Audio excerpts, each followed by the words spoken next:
31 December রাত, যাকে আমরা 31st নাইট নামে জানি। অনেকেই এটি উদযাপন করে ফানুস উড়ানো, আতশবাজি আর নানা ধরনের আয়োজনে।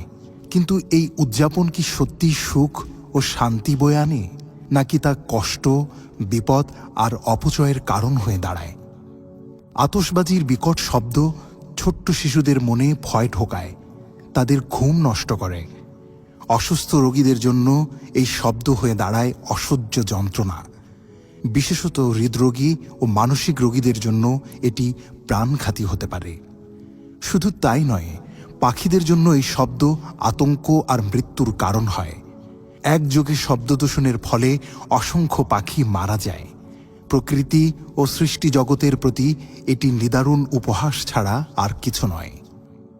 এই রাতে প্রচুর ফানুস উড়ানো হয়, কিন্তু এর পেছনে লুকিয়ে থাকে ভয়ঙ্কর বিপদ।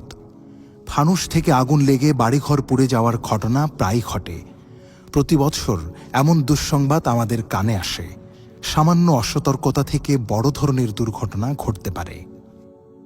সবচেয়ে দুঃখজনক বিষয় হল 31st নাইট উদযাপনে বিপুল অর্থ অপচয় করা হয়।